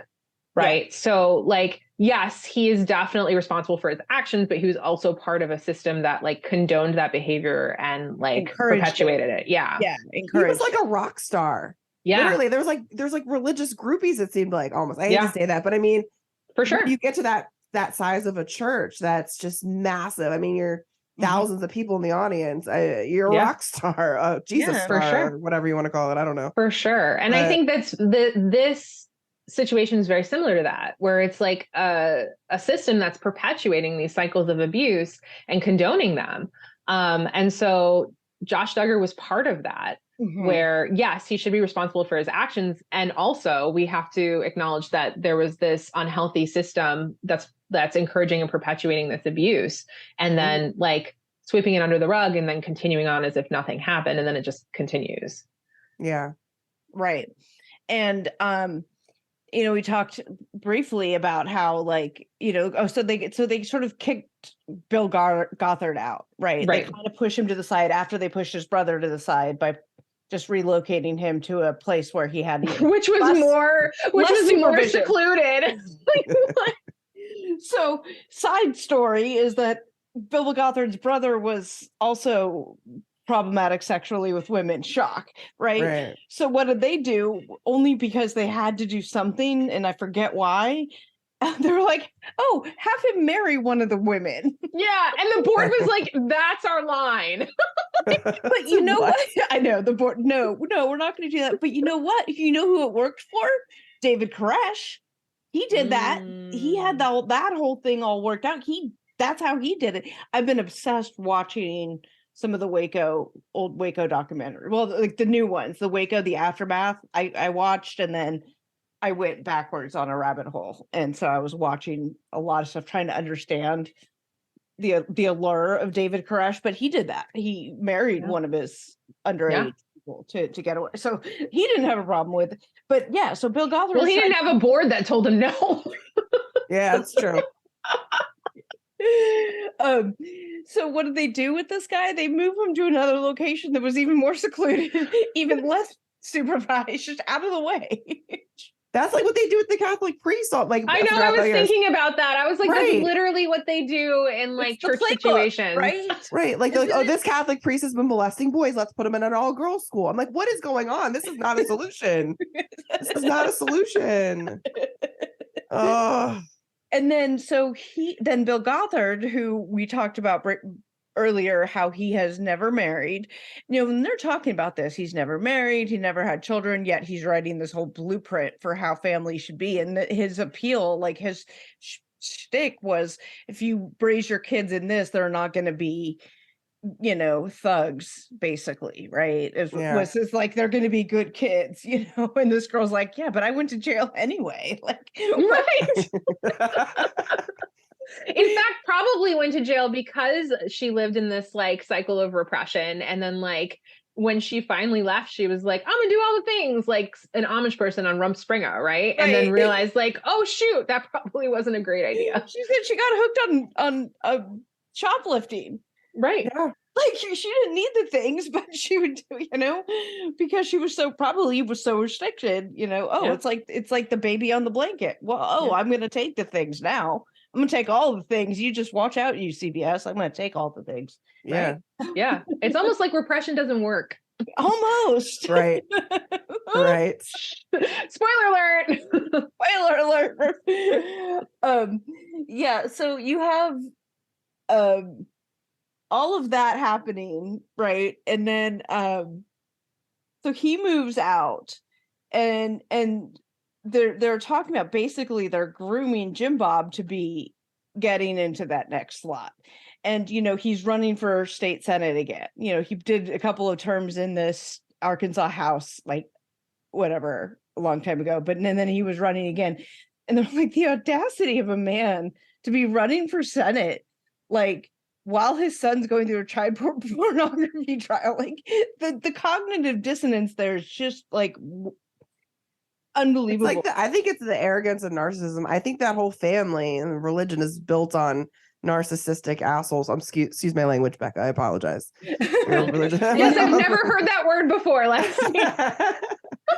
Everyone always apologizes to me as a pastor. I'm like, I don't care. Swear away. The expletive matters. You know, you need the expletive. I guess I could do confession right now, right? I mean, I can just let it all out. You are forgiven by God, my child. Thank you. But I mean, and even said to his friend, he was like, "You're jealous of me." I mean, he obviously has this arrogance about him, jealous when like everything went down and all that. But I'm just like, I don't know, the whole. But he's trained to be like that through IBLP, right? Like they literally are training men who have families to be like that. Mm-hmm.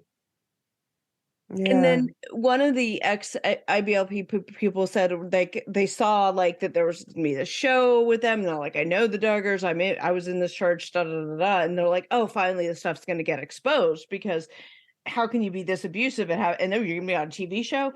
And then none of it was shown, right? Mm-hmm. And so she was like, the audacity of that man to be like, I have this family so under control that none of the things that we do are going to show. They're going to be those shiny, happy people. There were, oh, he's so good. And then Michelle Duggar and her creepy, soft voice. And, And Katrina, what did I say? I said it sounded like when I watched the documentary today, it reminded me of early Sister Wives. Like the first season of Sister Wives, except for without the polygamy, but like everyone was perfect. The kids, the wives, right? Everyone was on their P's and Q's. Obviously, that slowly kind of blew up, didn't it? It blew up. It's almost as if repression doesn't work. Right? Oh my gosh! If you don't get anything from this podcast today, it's almost like repression doesn't work. It's true. But I saw a lot of similarities, and so if the Duggars really went however many seasons with being quote perfect on TV, filming hours a day, then that alone lets you know that those kids and that family are under such authoritative control that they are able to be perfect all day long. Because they've had it beat out of them. Yeah. Because they received encouragement, right? Right. Mm-hmm. And blanket training. We'll be right back. And now back to the Fraudcast. Since we're talking about TLC, can we talk about what a terrible production company they are, in that they had these contracts with Jim Bob, and then the kids never got paid for anything, and even after they became of age. Well, and they were signed for even after they were no longer minors, which I'm pretty sure should be illegal, right? They would not be enforceable contracts, because they would not be enforceable. And if the ones were like, she just signed the back page, the signature page, and didn't read the contract, that wouldn't be enforceable. But she signed it under duress. I'm thinking as a lawyer, I'm thinking of all the reasons why those wouldn't be enforceable, but not like she's going to take her dad to court and TLC to court and stuff. And nor does she know that she even could. She's, again, she's ignorant. She doesn't know. She never learned what any of that even means growing up in the house she grew up in. So. And she thinks that bad things are going to happen to her if she steps outside that umbrella of protection. Yeah. She can't go against her dad. Yep. Yeah. Because her dad's doing it on the word of God. Which I didn't realize in the contract he was making $850, what did they say? $1,000 a season. I saw in the little fine print, $850,000 per season.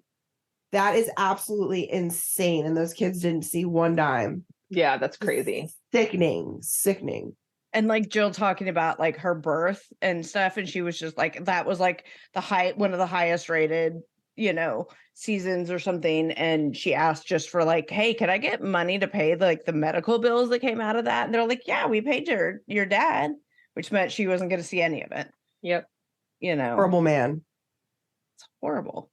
Yeah. I mean, can we talk a minute just about so obviously there's a lot of spiritual and religious abuse here. Can we talk about a little bit more, break that down a little bit? Because like for what religious abuse is, what spiritual abuse is, and what it can look like, because I think it's really important. And people recognize physical abuse, obviously. They can recognize emotional abuse, although sometimes that's more subtle.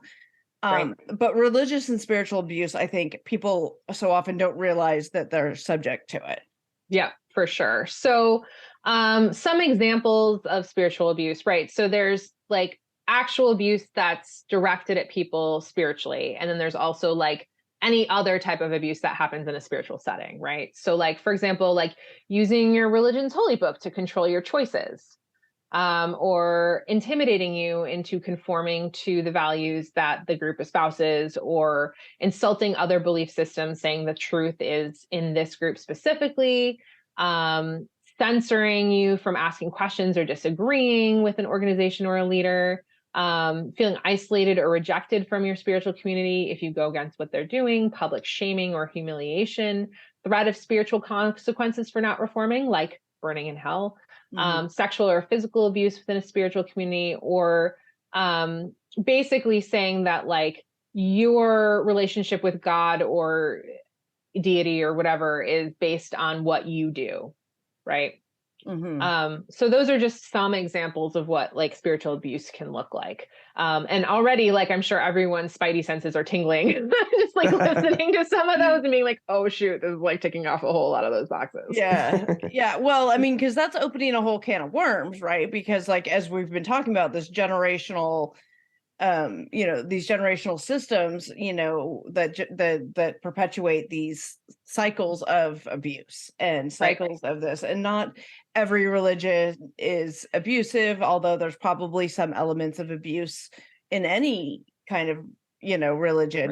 And it's not, obviously, the Catholic Church doesn't have a monopoly on being pedophiles, right? And clearly. And certainly, there are other redeeming things about Catholics. It's not like that's like their only identity.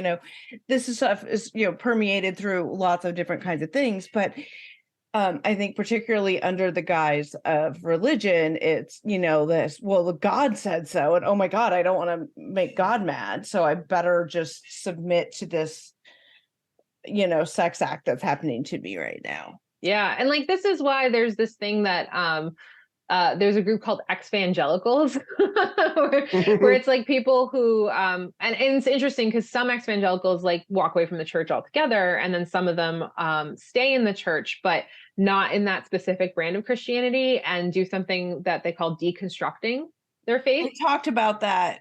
Yep. Which is basically like you're deprogramming yourself from spiritual abuse. So that you can now move forward, and if you want to continue in the faith, like find a healthier way to be in your faith as opposed to what you were in previously. And I think that's really interesting, because I always find it interesting watching these shows, and I watch a lot of the FLDS ones with the FLDS members and stuff, and my first instinct is like, oh my God, I would turn away from religion altogether. But my religious upbringing is completely different in that I didn't really have a specific religious upbringing, so I don't have the same sort of ties to it. What I found very interesting in watching these is that by and large, these people who have left these fundamentalist things are still very much loving God. And so finding that avenue of how they can reconcile their love for who they know, what they know is as a loving God. They know that's there somewhere despite all this other stuff. How they can have that relationship with a loving God that they understand, or, in my case, a God of my understanding, which is the phraseology we use in 12-step, that you can have that relationship and get, learn and as the saying is, deconstruct those other things, the abusive parts around that. Do you, in your experience or your thoughts or your research or anything, how do you see that playing out for these people? Like, does it tend to work out for them? Does the deconstruction work? It depends on the person and how long it's taking. I think what's interesting when I've worked with folks who have deconstructed from more fundamentalist versions of Christianity, for example, a lot of times it's teasing out the difference between God and the broken system that they were part of, right? Like the broken church system that they were part of is not God. But unfortunately, like it was conflated for them previously. And so a lot of the work is like separating those two and being like, your relationship with God is not what happened to you, right? Like, and what the problem is, some folks are not able to do that. And so then they just walk away from the faith tradition altogether because they're not able to do that. Because they've been taught that like all of that stuff that they went through was God ordained. Right. So how do you trust, like how, if you were raised that way, how do I just leave that and go and suddenly trust you now? Right. You know, a female pastor.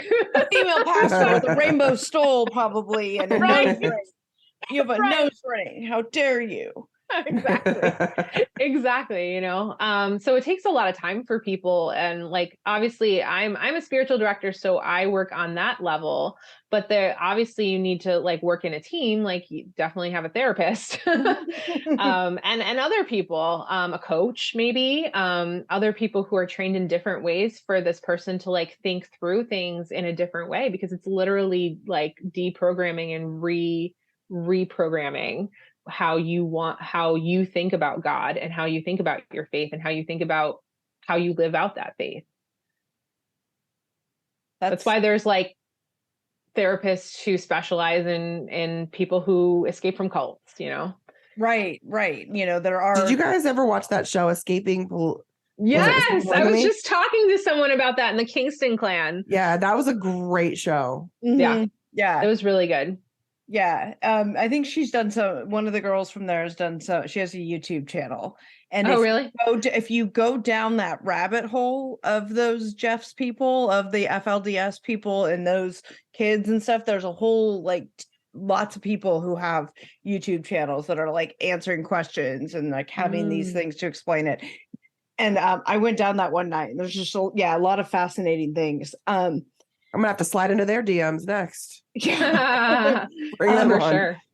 And I think it was when I was talking about like how like the Cody Brown family is related to like how all the polygamists are all related to each other. Well, I'm shocked. Said no one ever. But what's really fascinating about all of those, and not to get off topic, but like right. But what's really interesting about all of those is that like I had literally no concept of how many fundamentalist, polygamous Mormon groups there were in Utah. Like I legitimately was just like, oh, it's FLDS. And then I found out there's like the Kingston Clan and like the Brethren something, and then like there's another one too. The one that the Cody Browns is like the AP.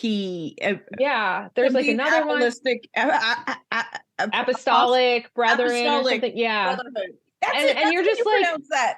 And I keep finding new ones, and I'm like, how are there this many? Like I don't understand how these all exist in a state.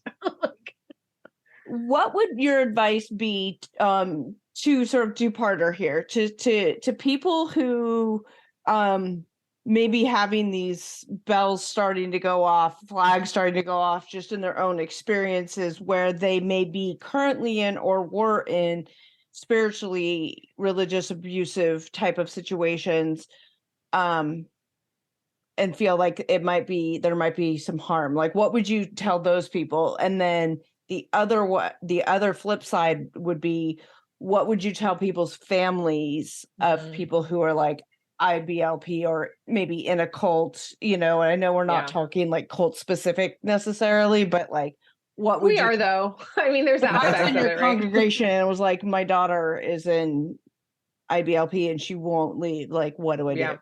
Yeah. Well, the first thing is, if you're still in the abusive situation, get out. Find a way to get out, even if it's hard to do that, right? And then once you're out of that situation, like find the help you need to do that, right? So find a team, as we talked about, like find a therapist, find a coach, find a spiritual director, and or a pastor or a friend who knows faith stuff that you trust. and get to work. And like, be gentle with yourself, right? Like, this is hard work. It's hard emotionally and spiritually and mentally. And even physically, like the body keeps score, the idea that like trauma lives in your body for long 100% periods of time. Right. For sure. Right. That's like my anyone who's expertise. experienced trauma knows Yeah, that. that's what Lexi does, is she gets out that. Yeah. Acupuncture, yeah. I know. And congratulations on your graduation, by the way. Oh, thank you. Thank you. That was so cool to see. I'm excited. More people changing lives. For the better. Yeah, I know, right? Right. All in the same sort of space, right? It's this sort of holistic, spiritual, like all encompassing, like looking at you as a whole individual, not just like body parts. Yeah. It's like you're not just, a vessel for God. Like you're a whole person, Totally. Totally. So those are the things I would say if you're the one that's in that type of abusive situation. The other thing for families is like, find help for yourself, right? Like find support groups, go to counseling, all of that good stuff. But in addition to that, like be patient with the person. Like it's going to take a really long time. To go back to like escaping polygamy, there were times where like people were still like thinking that even after they got out of it, like they still wanted to continue living the way Warren Jeffs told them to live, because like that was drummed into them. And like, they weren't at the point that they could start deconstructing. Yeah. Like everyone is on a different timeline with that and they need to be ready. So I think it's easy for like family members who haven't been through it to be like, well, you're out of there now. Like, what's the problem? And like, the problem is that like, you lived that way for so long and you were under such shame and fear of not living that way that like you need to like do the work, and like not everyone is ready to do that right away. Yeah. Wow. Yeah. There's a lot. I see a lot of similarity with this shame talk. Is I see a lot of similarity to the way that people view addiction. There's a lot of shame. A lot of it is ourselves, right? Yeah. We shame ourselves, but like, where does that come from? It comes from somewhere. There's the society stigma about why I feel it should be, it's shameful to have engaged in the behaviors that I did, even though I was home alone by myself. It's still shameful. Well, I was sick. I have a disease. I was like learning to be gentle with myself, and to deal with that shame. And I don't need to have that, shame. And there is, like you said, there's a lot of work that has to go into that. And yeah, a whole team, therapists, all of it. Gosh, the last point I sort of want to touch on is this idea that they're spreading this out to the world, right? Like their goal is literally world domination. Through elections and things like that. And they said the highest anybody from their system got was Madison Cawthorn, right, from North Carolina. And then, of course, he had a fall from grace situation. Shamefully, as we use the word shame, language matters, right? Shamefully fell from grace for his sexual abuse issues. Yeah, and language, right? Fall from grace. Like it's interesting to use that phrase because like there's not a whole lot of grace in this tradition, right? Good point. Maybe that's the point. Fall from law? I don't know. Just like there's not a lot of shiny, happy people or whatever the title of the documentary. Yeah, right? Shiny, happy. Right. Those poor Duggar children. There is hope for them though, right? We hope so. I mean, well, what's interesting is Jill and then one of the other sisters has stepped away. Ginger, right? Though she's a little less public about it. So it's interesting that already two of them have stepped away from that and have started to deconstruct. So I have hope that others may do the same. The similarities to the Plath children, the Welcome to Plathville children, who a lot of them, as they get older, they're breaking away and doing that deconstruction and stuff in, prayer closet. Like Lydia talks about nothing else but her prayer closet and how much time she spends there, that she puts herself in there to pray all the time because, her family's so messed up because her, Well, you heard about what happened to the mom, right? Yeah. Yeah. The mom went buck wild. Mom, yeah. Oh yeah. Mom like left the husband, got like a couple DUIs. Oh, wow. Maybe I don't think drugs. It's almost like repression doesn't work. Almost like it. That's interesting you say that too, because my parents always told me, like when I was in high school, they kind of allowed me to do certain things that maybe weren't the best parental decisions, but we had open communication. And because of that, I never got into a car drunk or with anybody drunk. I never did anything stupid. And I always communicated with them. So when I went to college, I was the best behaved. I mean, I partied, but not anything like my friends getting, doing stupid stuff.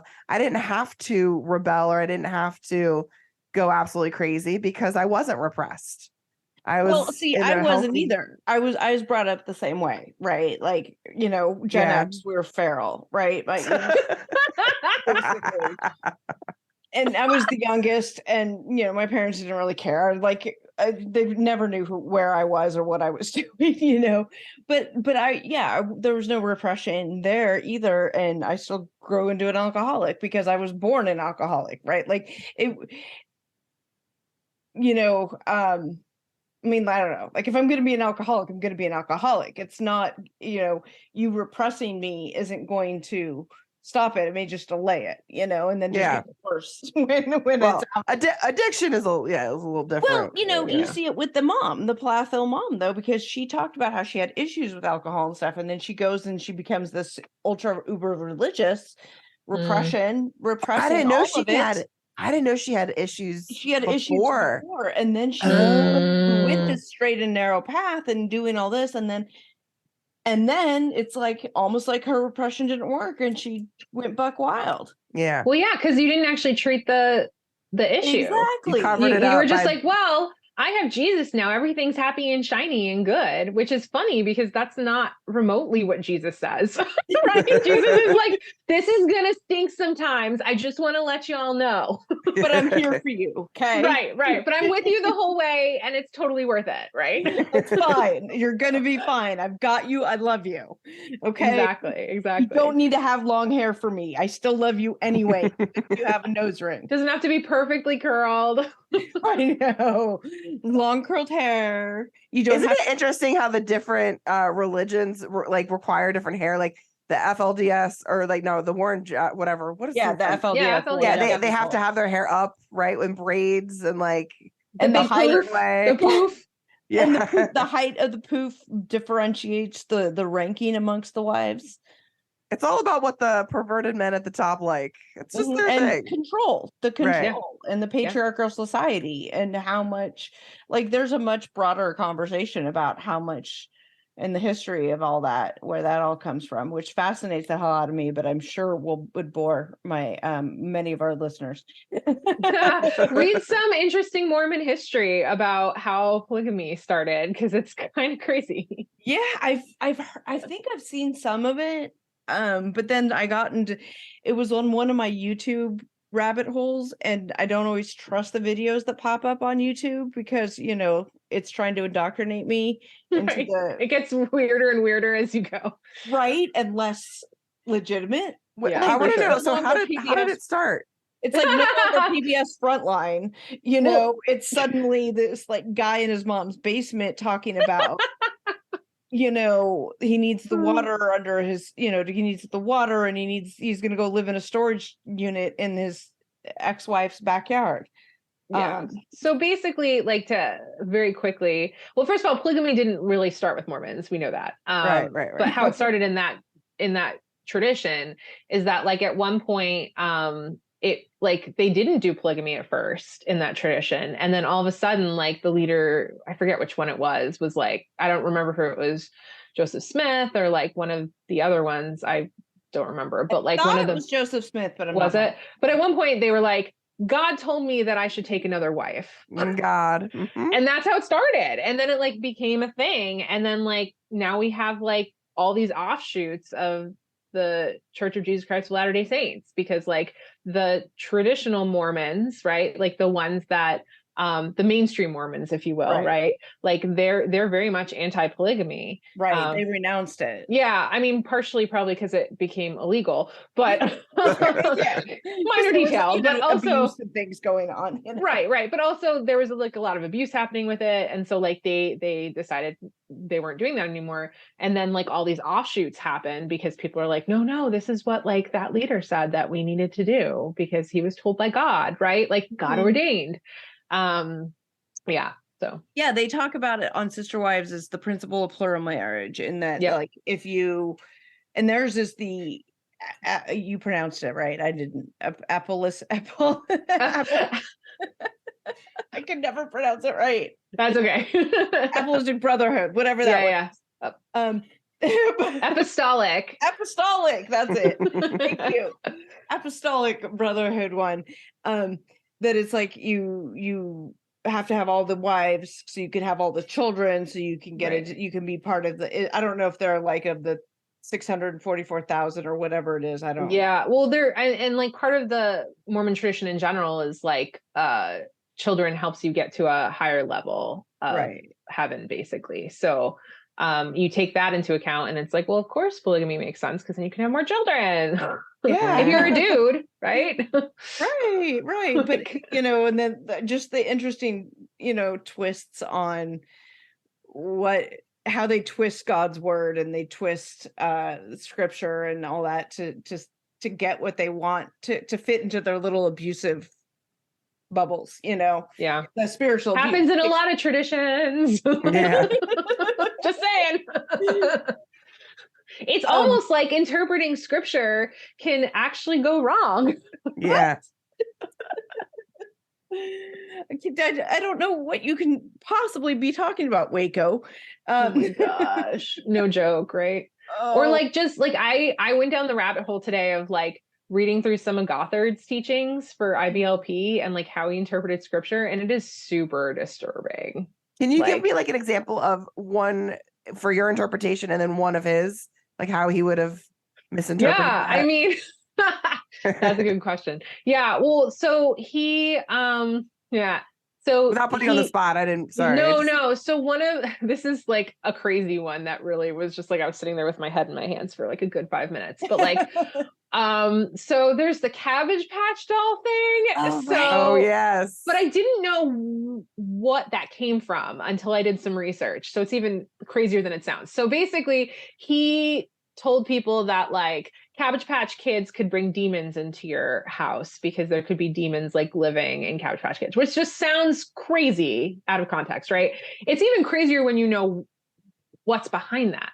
So he believes that adopted kids take with them the sins of their birth parents. So because you're signing a thing adopting the Cabbage Patch Kids, then you are taking on the sin of the person who created Cabbage Patch Kids, and he believed that like that guy was like a warlock and like imbuing demons into the Cabbage Patch Kids. So that was what was behind it, and like that is even more disturbing than I originally right. Like I read that and I was like, what? And he like I forget what Bible passage he used about like being adopted. That he twisted into that, right? And like, of course, I have a lot of feelings about that as an adoptive parent, because as an adoptive mom. What the actual right. And so like I would like, obviously I see adoption as a good thing when I read scripture. Like adoption is used as like we are adopted into God's family. We are become heirs of God's promise as adoptive children, right? Like all the views of adoption in scripture are actually very positive. That's always been my thought. Right. And so like he took those verses and like twisted them into this like crazy thing. So that's just one example. If people could adopt other kids too, then they wouldn't be having their own babies, and exactly. I mean, like he has these views on adopted kids. Where are the kids supposed to go? Well, right. And so like what's interesting, I also went down the rabbit hole on the Quiverful movement. Because like why not? But like one of the interesting things is like different versions of people in these groups have different views, right? So some people in the quiverful movement are like, no, must have biological children. And then some people are like, okay, well, if I can't have biological children, like how do I live out this mandate from God to like have as many children as possible, which is clearly not how I would. You just live in shame for the rest of your life. Right. Well, that's an God. option. But also like, and obviously Quiverful connects to the IBLP stuff because they lived through a lot of those teachings as well. And like, obviously I would fall short of that because I can't have biological children safely. But like the answer that some people gave was like, well, you adopt as many kids as possible because you still want your quiver full. Which is interesting. Obviously Gothard did not subscribe to that or if he did, apparently we need to do an exorcism on adopted kids because they are bringing demons and horrible things from their birth parents, which is like, well, those evil demonistic Cabbage Patch Kids are bringing just all that evil into your house, man. right? That explains a already lot. sounded weird and like crazy, and then you add like the biblical interpretation to it, and you're like, that's even worse. That is way even worse. I mean, these are the people who thought, okay, let's put a baby on a blanket and then hit him every time they reach for the damn toy it's in front of them. I mean, well, the Amish people, they also believe in not having dolls as well because of evil demons, right? I'm not making that up, right? I saw sort of. They don't believe in like having likenesses, right? So that's why like Amish dolls don't have faces and they don't like their picture taken. Gotcha.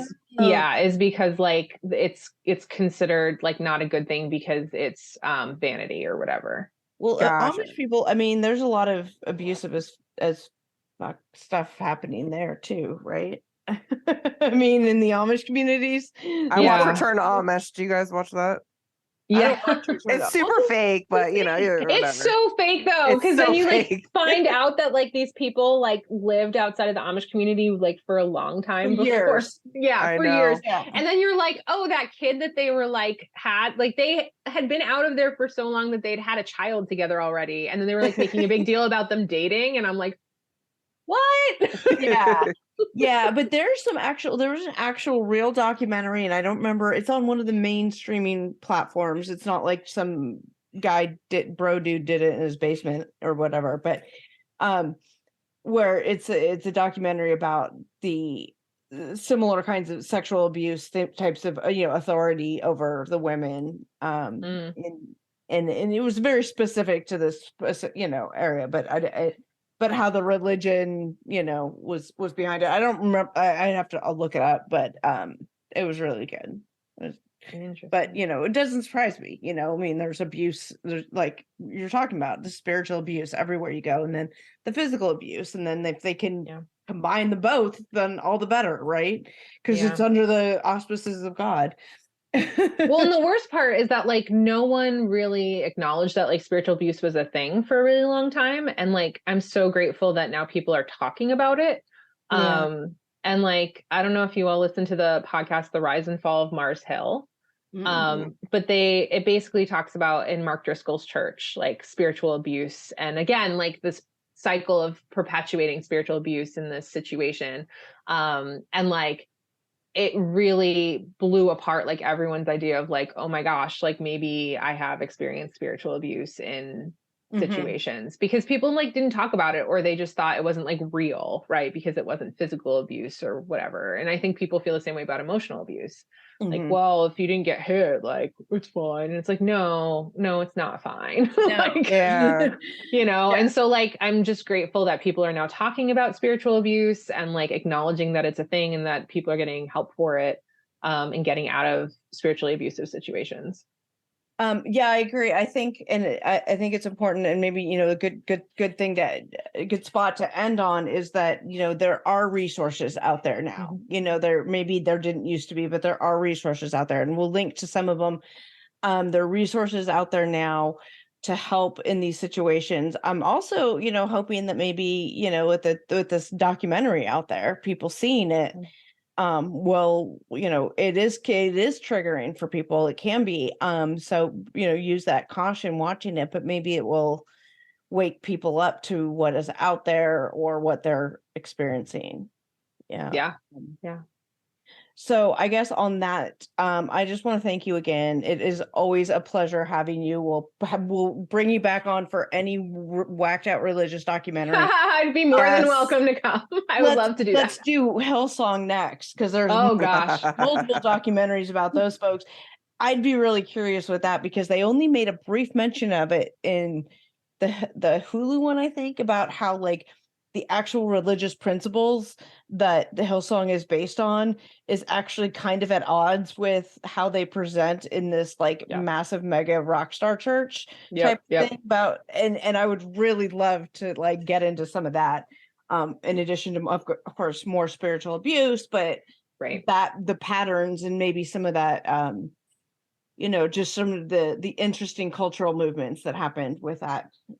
It's just so much fascinating. So like I said, I'm deep into the Waco stuff right now. Yeah. Really, well, I'm honored to be your like messed up religion expert.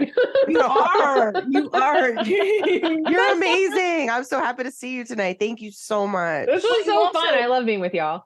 You also have a love for reality TV, which makes you perfect. Perfect. Oh my God. All I do is watch documentaries about like messed up religious stuff. Like I was just talking to some friends about Wild Wild Country recently. I haven't seen that one yet. Oh my gosh. You have to watch it. It is by far. Started it so many times. So it's slow, right? Like it's slow moving. They have to like build it. But like stick with it because it is by far the most insane documentary on a religious group I've ever seen. And like, obviously I've watched some weird stuff, but like, this gets to the point where you're literally just sitting there. Like there's so many twists in this that I did not see coming. So we should have a conversation about that. How familiar are you with the Kobu? It was a religious cult, I've heard of it, but that one I don't know as much about. I delved into like the Teal Swan stuff for a while. She's so and she's super fascinating, right? Because it's a female run group.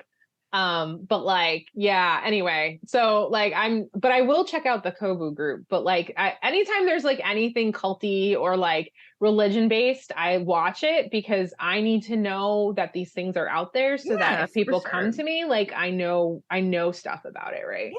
Yeah. Kobu's the one my friend Erin Martin she grew up in it, and she's a podcaster now. She actually does she has a podcast called Cult Talk, and she's about ready to have which is about her and her mom like growing up like in wow. And then she's about to do season 2 of Cult Talk, which I don't think is out yet, but in any case, I don't know a ton about them, but I do love hearing her stories, and I thought, maybe that would be interesting and get all of us together. And of course, I live in the area of Nexium. Like so, and we keep talking about this. Like we need to have you to do the Nexium, just to do a whole Nexium primer. Like we just did a Vanderpump Rules primer. Like here, this is what you need to know to understand Scandoval. Okay, this is all you need to know. So we'll do one on Nexium so people can understand what happened. You totally should. It's so crazy because it's like literally in my backyard here. And like the YMCA in Silver Bay that like we do a Lutheran summer gathering every year at. Like Nexium had their gathering the week after ours. So like I've preached and spoken on the stage that then like Keith Raniere stood on like 2 days later, which is crazy to me. Crazy. I'd have to go back and rewatch the trial of that, which is highly disturbing, but highly fascinating. Just a whole second half of things that the first half was like, it's a sex cult, okay, and then the second half is like the court stuff. You realize all this other stuff. With so much other stuff, right? And so I just had this conversation with someone recently where like cults don't start with that, right? Like he didn't start with like branding people and having a sex cult, like right? He started with his ESP program, and like that seemed semi-normal, and then like that was fine. And then they pushed the envelope in other ways until like you're branding people and having a sex cult, right? Right. Yeah. Oh, fascinating. Okay. So we got you on the books for a couple more. Sounds good. You're not going anywhere. Anyway, we've got all your contact information linked down below, but tell the people where they can find you. Yes. So Instagram, Pastor Becca. Twitter, Becca Ehrlich, Ehrlich. Facebook, Pastor Becca Ehrlich. Where else? Obviously my Christian minimalism blog, if you're interested in that kind of thing and living more simply and Which from a I Christian highly standpoint. recommend you check it out, because these principles, as someone who doesn't even consider herself a Christian, like but again, as I always say, I'm very spiritual. So a lot of the same principles of intentionality are very big for me right now. And for sure. It's really hitting a spot in me that I needed. And even though I talk about it through a Christian lens, like I have non-Christian readers who often come and get things out of it, which is great. And we talked about that before. It's not, I mean, like, yeah, that's the lens that you talk about it through, but it's really sort of adaptable to. You mean open to your interpretation? And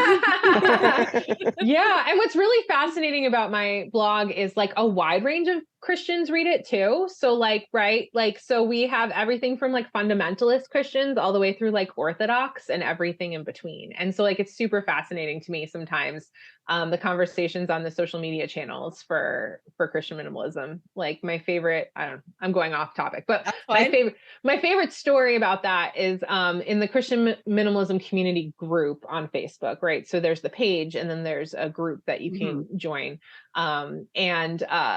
Someone was like, hey, like, I think it was a Roman Catholic, was like, hey, I'm like thinking of connecting my minimalism stuff to like giving up stuff for Lent. What's everyone doing for that?